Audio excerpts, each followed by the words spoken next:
the fifth episode of the Happy Veg Animal News Recap, where we dive into some of the biggest animal news stories of the week. Thank you guys for joining me again. Fifth episode, super exciting. Hope you guys have been having a great week. My week has been fairly stressful. For those of you who don't follow my blog, I'm going to be moving to Ireland in 2.5 months. Actually, 3 months from this date, I fly out. So basically, I have been working both jobs, trying to save money, and in the same token, I'm also trying to plan the biggest move of my life. And those two things don't seem to be going hand in hand right now, because I feel like I'm working, and time is kind of just escaping me. And I'm gonna probably, in the 3 weeks that I am off work before leaving, be scrambling to get myself together. But that's kind of like how I roll. I'm always just scrambling. So that's how my week has been. I'm working a lot and I am stressing about this big trip, but everything's going to be good. I can't wait to go. I can't wait to take you guys with me. I think it's going to be super fun. And I'm also going to be diving into a little bit of travel vlogging while I'm there. So I'm going to be, doing a bit of traveling, sightseeing and such, and bringing you guys along on the journey with me. So I think that's going to be super fun. Okay, so now that that's out of the way, let's dive into our first topic of the week. We are going to be going across the globe once again with our animal news stories this week, and we are starting in Georgia. A woman was charged with 2 counts of animal cruelty after she left her dogs in a hot car for about an hour while she was in the movie theater. Animal cruelty, in this case, is going to come with a fine of up to $1,000 and the potential to spend 6 months in jail. First of all, I'd like to know, how are people even still doing this? I feel like there's been enough media and enough attention brought to this topic that it still, boggles my mind that people haven't got it through their heads yet that leaving your dogs in a hot car on a hot day is a problem. So, definitely a big issue there. And then, secondly, I'm going to go into the whole animal cruelty thing. When you look at, murder, for example, and as I've said before, there's a tiered system, capital, first degree, second degree, third degree, etc., etc. There is no tiered system for animal cruelty. So somebody who maliciously attacks or assaults an animal, intentionally starves an animal, beats an animal, all of those things, they're going to be punished almost to the same extent as this woman here who has, I think, unintentionally harmed her animals. And here's where I'm going with this. Do I truly believe, or do you guys truly believe, that she left the dogs in the car thinking this is going to kill them and that's what I want? No. So here's where my problem is with our current system and how punishment is doled out for these sorts of crimes, is that there's no tiered system. So again, this woman, who I truly believe is, deserves the punishment, she deserves the fine and she deserves the jail. But when you look at the scale of the crime and you look at the fact that somebody who goes out of their way to hurt or attack or starve or beat an animal, that they're both on the same level. And that's where I think the problem is right now. I do believe she deserves the punishment. I do believe that she'll learn a lesson from the punishment, because I don't believe her intentions were to harm her dogs. I'd say this is accidental abuse, but it still deserves punishment. But then you look at a case where there's actual malicious intent, and they're going to be charged almost to the same extent, same punishment, same fines. I think whoever's in charge of dishing out these punishments and whoever's in charge of, organizing our laws and putting, getting new laws put into place. This is where, people like me have a problem with our current animal cruelty structure, is that there needs to be stronger punishments for crimes that are severe, and then trickle down into cases like this where, I don't truly believe that her intent was to harm her dogs. I believe it was an oversight, something that she deserves to pay for, but not to the same extent, I think, that somebody who attacks or beats or starves or, any of those things, the more extreme cases. This is my problem with how animal cruelty is currently viewed and how it's currently punished, is that there's no system. It's all animal cruelty. And yes, it is animal cruelty to some degree what she has done by leaving her dogs in that car. That is animal cruelty. But is it animal cruelty so much so that, or so much as again, cases of malicious attack or intent? I don't think so. And I think that that's where, as I said, my biggest problem, but I think that that's where the biggest problem, period, is with our current structure, is that this two different crimes are being charged the same way. So we need to improve that structure, and there needs to be a tiered system so that the severity of the crime is punished accordingly. You should not be punishing this woman the same as you would somebody who leaves their dog tethered outside for days or weeks and doesn't feed them, doesn't check on them. The dog or their pet is like riddled with disease or infection, or that is somebody who deserves higher punishment. In this case, I do feel for her, because I feel like this was an oversight, an accident, and it's an accident that's going to come with punishment, and punishment that she deserves, but that I truly think that she will learn from. Without structuring this and putting more appropriate punishments into place for the crime, I feel like we're going to constantly run into I feel like that's why severe instances of animal abuse are still occurring, because the punishment is just not acceptable for the crime.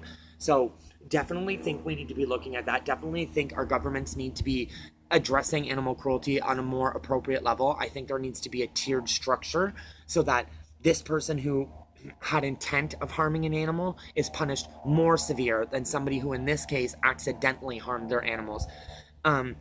I think the $1,000 and the 6 months in jail is going to be perfectly acceptable in this case, and I truly think that she will learn something from this mistake.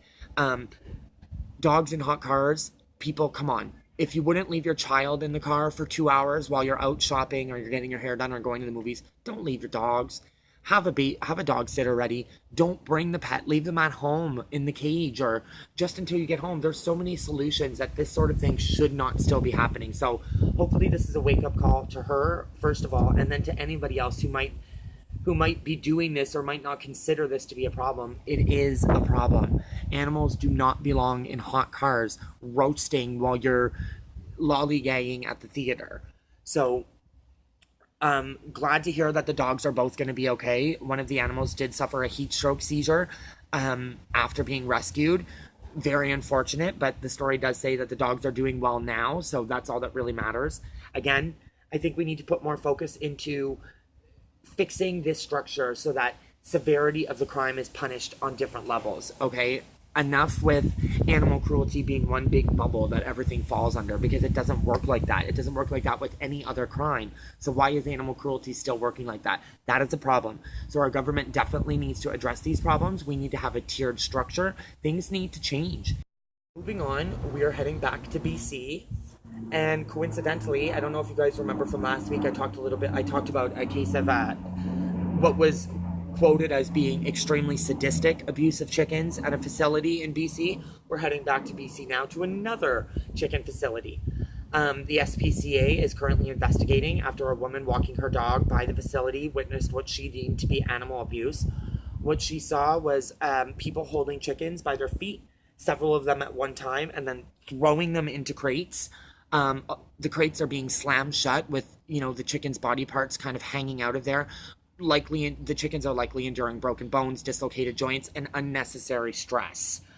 I think, let's just talk about this first. I think the most laughable part of this situation, okay, the BC Chicken Marketing Board and the Chicken Farmers of Canada Association have assured consumers that this behavior is not standard of the industry.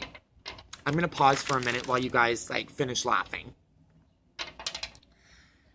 For them to come out and say that this is not standard is completely inaccurate, and it's the definition of trying to save face, okay? It is standard, because just a week ago, I talked about the same thing in the same province, in the same area, the same kind of industry, the same issue.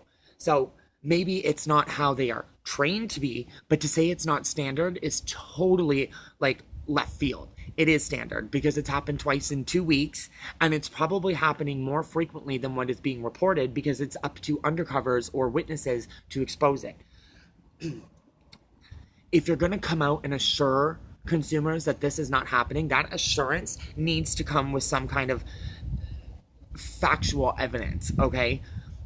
if it wasn't for whistleblowers or undercovers or these sorts, so we would never know about this abuse. That abuse is happening. It's happening frequently, and it's not being exposed because the companies themselves are not monitoring their staff. They might have security tape up, they might have all of the security measures in place, but they're not watching, because if they were, they would have seen that before it was exposed and they would have nipped it in the bud. So it's clear that animal rights are not being held to the standard that the BC Farmers Association or BC Chicken Farmers Association, that standard that they claim is there, it's not being monitored. You know, my biggest problem with these industries, and you know, with stories like this where we're seeing like rampant abuse, my biggest problem here is that it's not getting any better. Nothing's being done about it. So for you to come and say, oh, this is not our standard, sure, it's not, but it's happening, and it's happening frequently enough that I'm reporting on it twice in 2 weeks. So you can see how there's definitely an issue here.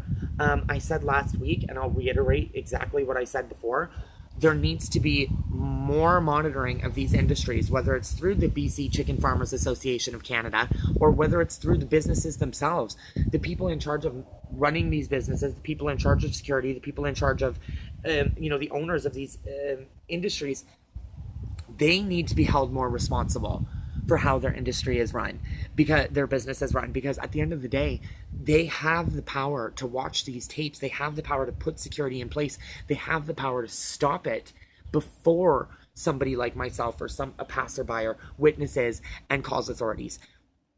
Their reputation is being dragged through the mud, and it's their own fault because they're not doing anything to address the problem. You know, you can come out and say that that's not standard, and perhaps you truly believe that. But I wouldn't be here talking about it, and these stories wouldn't be all over the media if it wasn't happening frequently enough. So I definitely think that, you know, enough is enough as far as animal abuse in the slaughter industry. You know, these animals already endure enough. They don't need to be beaten and tortured prior to being killed. Okay? So BC Chicken Farmers Association of Canada, this is messages to you.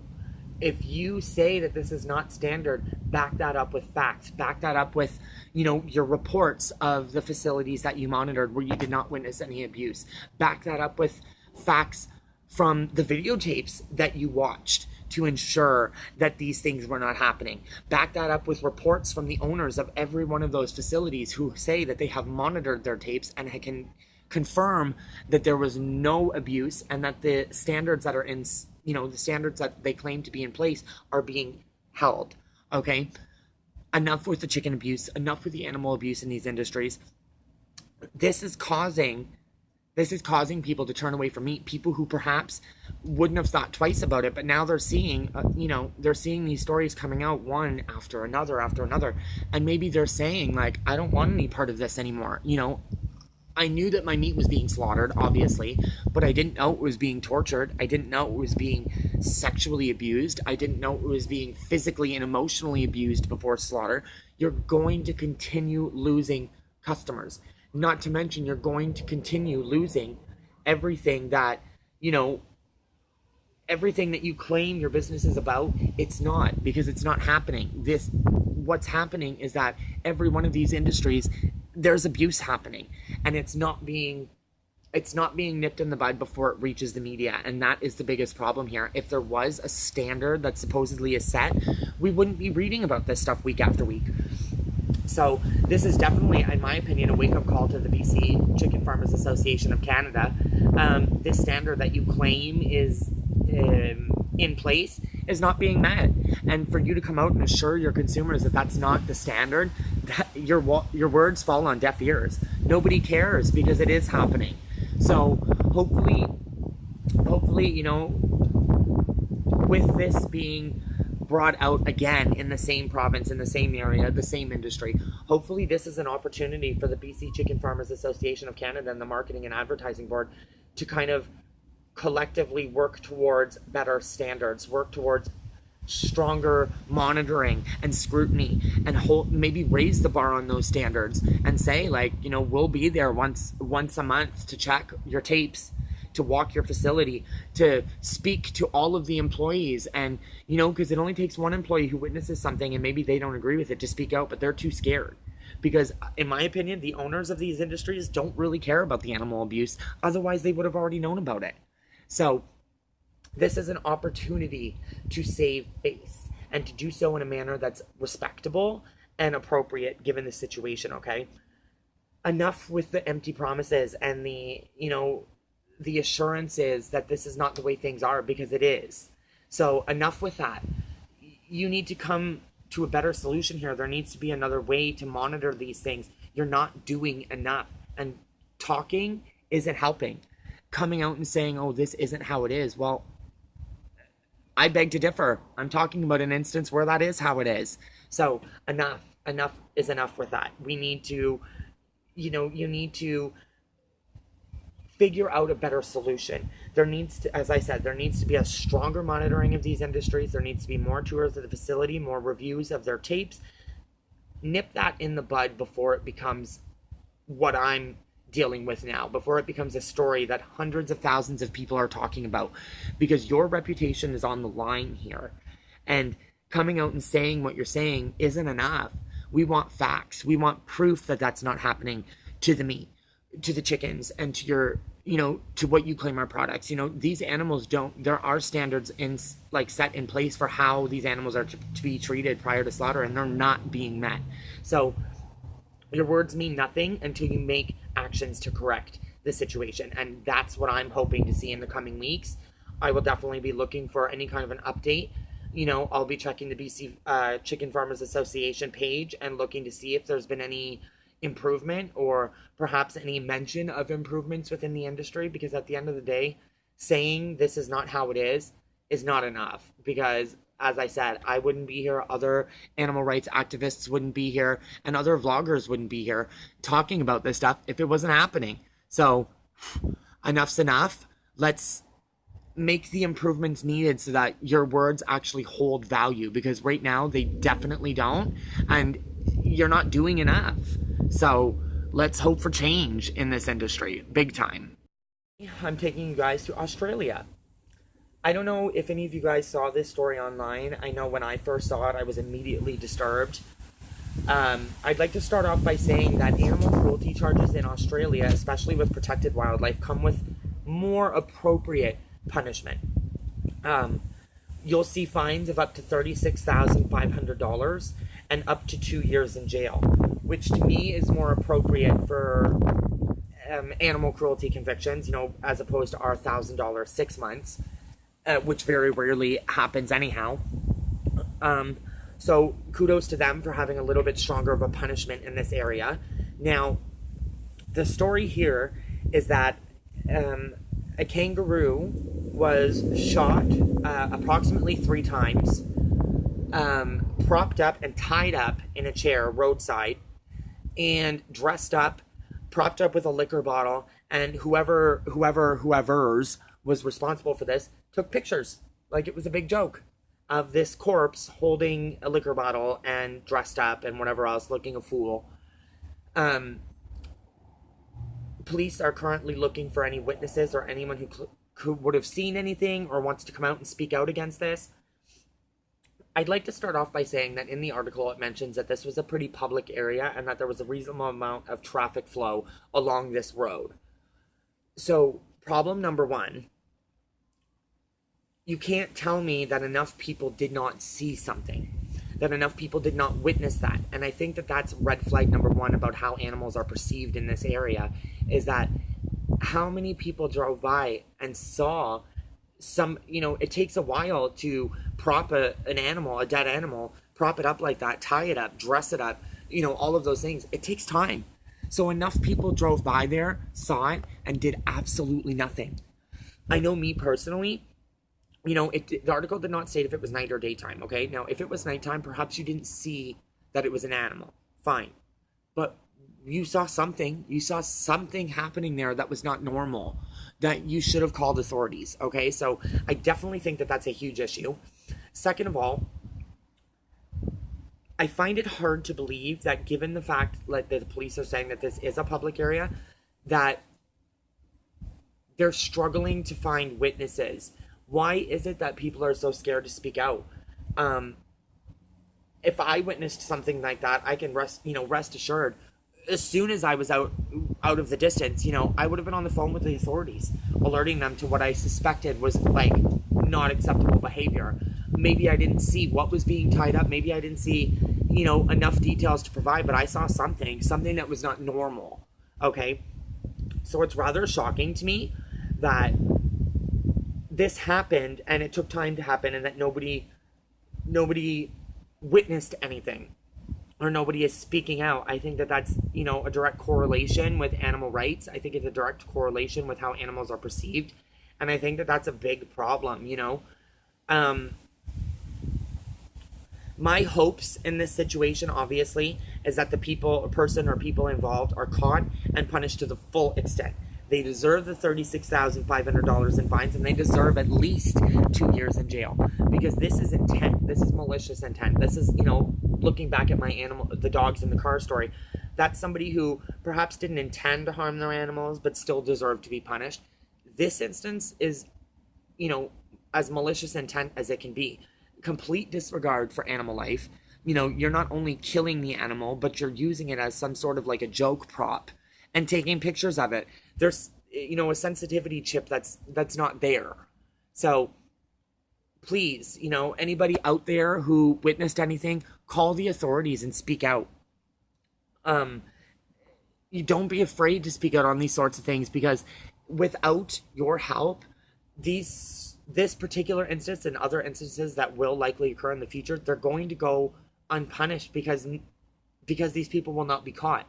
And, if they can do that to a kangaroo, they can do that to any other animal. And what else can they do that to? Could they do it to a person? Would it be a big joke if they shot a human being and tied them up and dressed them up and used them as a stage prop? You can't be afraid to speak out. And that's the thing. I think that that's a big, big problem, especially in the case of animals, is that people don't think it's a big enough problem to speak out against, and that needs to change. Any kind of abuse of a human or an animal or anything, speak out against it. Don't be afraid to speak out, because without your help, more animals will continue to be abused because it's not being exposed. In this case, I truly hope that whomever was responsible is caught, that they are punished fully. I hope that in that 2 years that they rot in prison, that they have time to reflect on how much of an idiotic move it was to pull some kind of a stunt like that. That's not a joke. That's murder, and that's, playing with a carcass for the sake of a photo, which is just disturbing, disgusting, gross. So I hope the Australian authorities are able to catch these people, and I hope that they're punished to the full extent. Make an example of them, set an example that this sort of behavior is not tolerated, and that it's not funny. That's not funny to me whatsoever, and it shouldn't be funny to anybody seeing something like that. So hopefully this story ends with a conviction, and hopefully I'm able to report in a couple weeks that whoever was involved was sentenced to jail and they were fined as they deserve. It's just sad that, again, like I said, that how many people drove past there may have witnessed something and neglected to say anything about it. That is what's most disturbing to me. So hopefully, as I said, they're caught, and hopefully their example is made out of them, so that anybody else who, for whatever reason, could be considering doing something like this stops and takes a step back and thinks, is 2 years in jail worth this disturbing joke? Which it never is. Again, I hope the authorities are able to catch them. I hope that this is dealt with. And I hope that this is a wake-up call to anybody who witnesses animal abuse, that you cannot turn a blind eye, because you are if you look away, you are part of the problem. You may not have contributed to the abuse, but in a way, you kind of did by not exposing it. So this is a shout out to anybody who witnesses any kind of abuse. Don't be afraid to speak out. Don't be afraid to come out and alert authorities when you see something like that, because by not doing so, you are definitely contributing to the abuse of animals. Indirectly, but nonetheless, you are. And that is a problem. So this pretty much sums up this week's episode. 3 big stories, 3 big problems, and I hope 3 happy endings that I will be able to report to you guys in the weeks to come. As always, all the links to the original stories are down below for you guys. Make sure to click, read up, find out where I got my information, and get fired up. Moral of any of these stories is, please don't ever turn a blind eye to animal abuse. If you witness something, alert the authorities. If it's a mistake, at least you did your part. Animals' lives are at risk every day from abuse and torture and neglect, and it's up to us to expose it, or it will continue. So again, I'll check out the links below, and also make sure to visit the link to my blog below for everything vegetarian. Thanks for joining me, guys. Have a great week, and I will see you again soon.